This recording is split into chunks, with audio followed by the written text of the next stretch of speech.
Welcome to Becoming a Cook. Today I want to teach you how to cook a pot roast.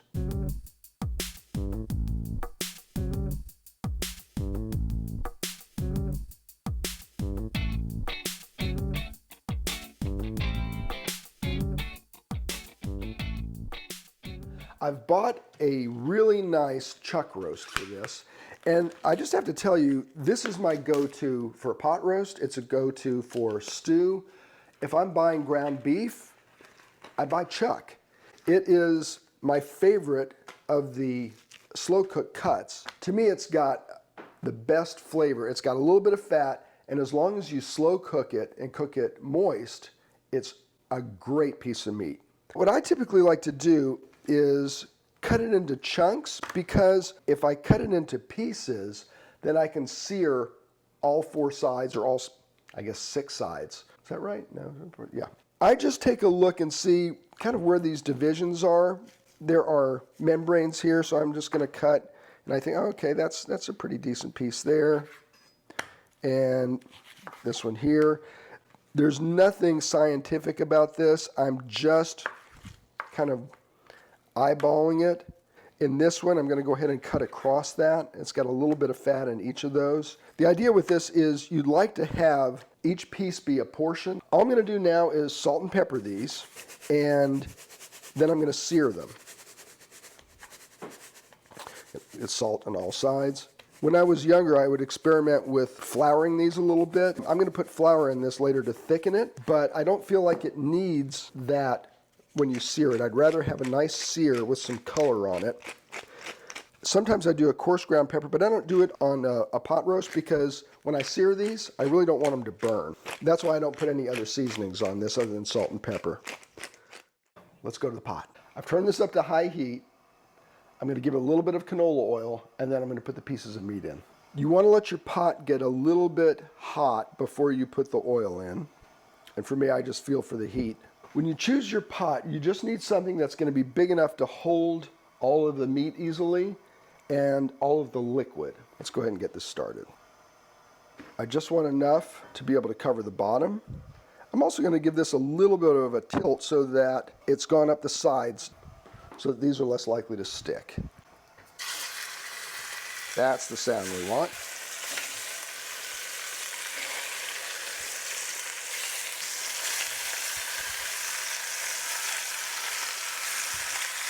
As you can see, this pot is just barely big enough. I'm cooking that on high, and I'm listening for it, because I'm going to prep my veggies while that's searing, and I'll just pop back and forth as I need to. Now, you'll notice I'm not cleaning this cutting board. That would be a no-no normally, but these veggies are going to go into that pot with that meat in minutes, so there's not really a high danger of cross-contamination. What I like to do is onions, carrots, and celery. When I was growing up, my mother would put a chunk of carrot like this into our pot roast, or maybe half that size. I guess I got kind of a nostalgia for it, because when I first started doing pot roast for my family, I did the carrots that way. And guess who ate them? Nobody. I would maybe have one, because it was kind of a flavor memory, but Stephanie, cook carrots? No. The kids? Heck no. I changed my method after that, and instead of doing the carrots whole, I decided to cut the carrots up more in the style of a mirepoix into small pieces, and that way I'm getting a veggie kind of stealthily. The nice thing about carrots is they add a little bit of sweetness, and nobody complains about carrots when they're cut up this way. All right, as soon as I'm done with this, I'm going to go check those pieces of meat, because I'm betting that I can probably flip a couple of them. So you know these are doing well, because you can start to see color on the side other than the side that's down. Look at that. That's exactly what you want. So I'm just going to flip these and do the opposite sides. Anytime I cook, I'm using all my senses. I'm using my eyes and my nose, my sense of taste as I taste things. I'm also listening, because if you smell something burning, that's one thing. Sometimes you can actually hear it before you can smell it. Today I did 1 large onion, 2 2 stalks of celery. It looked like 3, but I had a couple of really beat up ones that I cut some of the bad parts off of, and a couple of carrots. I'm doing this on pretty high heat. I was on full blast, but I've turned it down a little bit, and it's producing quite a bit of smoke. I've got a really good fan. If you don't have as strong a fan, you don't have to cook it quite so fast. You can do it at a lower speed and leave it in the pan a little bit longer. You want to do the highest heat that's manageable for you in your kitchen, because if you do it on really low heat, it'll release a lot of liquid and it will kind of boil and steam instead of sear. When I talk about a sear, you can see this has got nice color on it. If you can't get all 6 sides, it's not the end of the world. It's just, you want to get as many as you can. I turned this down just a little bit because I was starting to see a little bit of black in one spot in the pot. The dark stuff is actually good because it gives the gravy color. Black when it first starts is okay, but if you let that get too hot and you keep the temperature up too high, it can actually burn and it gets too charred. Don't use a nonstick for this. It's really hard to get a good sear with a nonstick, and you don't get these bits in the bottom, which gives so much flavor to your gravy. So I'm going to start pulling these. Here's the color I was talking about. You can see this started to go a little dark, so that's why I turned it down. And if you look on this side, that's a beautiful brown. That's what we want. Let me just get this out of the way. And in go my veggies.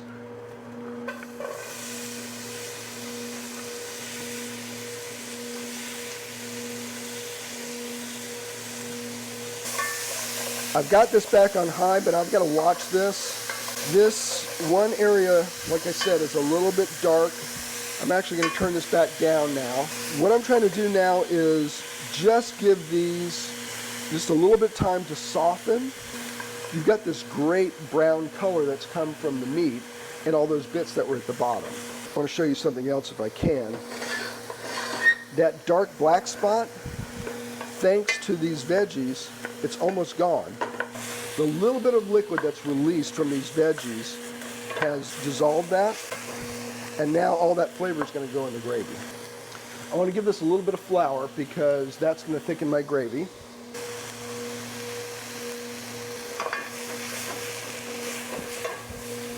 You want to stir this until the flour is completely incorporated. As soon as that flour has cooked, I'm going to add wine and water to this. So my flour is starting to brown on the bottom. I'm not going for that, but it's not going to hurt anything. Red wine. I guess that's 1/2 to 3/4 of a cup. And I'm going to stir this because that wine is actually going to dissolve the flour that's on the bottom of this. Turn this back down. And I'm going to add water.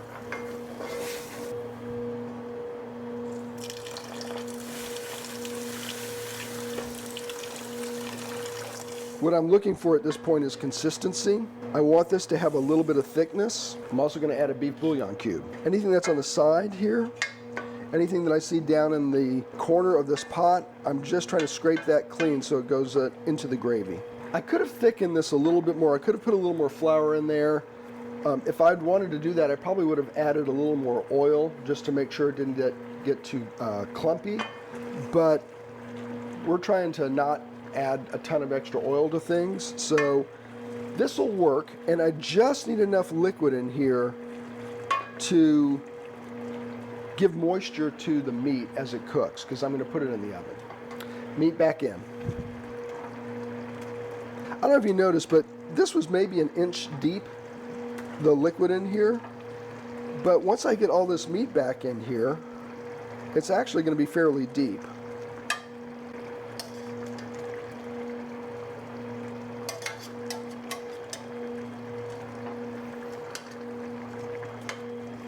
And we don't want to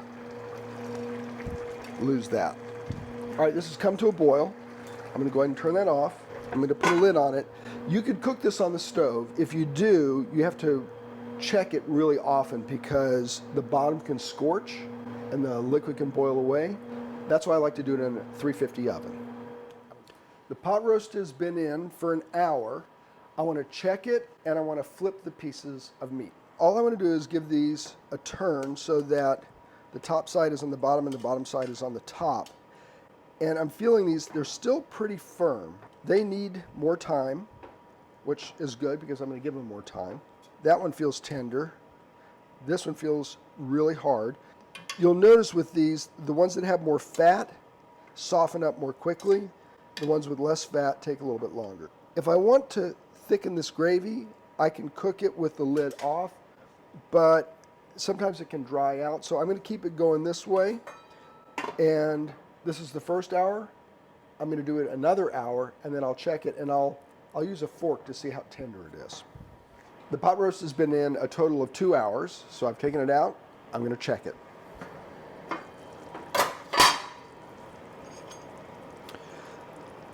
It's looking really good, and I can tell this fork goes in really easily. You can see it's not holding. What I'm going to do is I'm going to actually flip them over again because these top parts are a little bit dry. I'm going to put the lid back on it, and I'm actually not quite ready to serve this because I'm getting ready to watch a ball game. The nice thing about a pot roast is I can hold this. I can put my oven at 200 or 180. You could do anything as low as 140, and you can let it sit there for a couple of hours and it would be just fine. I'm going to put this back in the oven. I'm going to watch my ball game.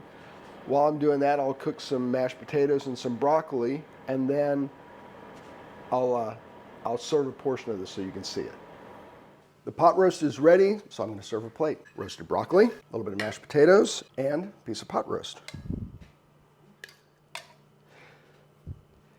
Is there anything better for fall or for comfort food than pot roast? I don't know. This looks pretty good to me. Thanks for joining me today on Becoming a Cook.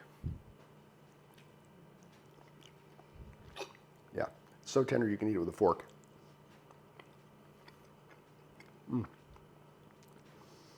All right, everybody, time to eat.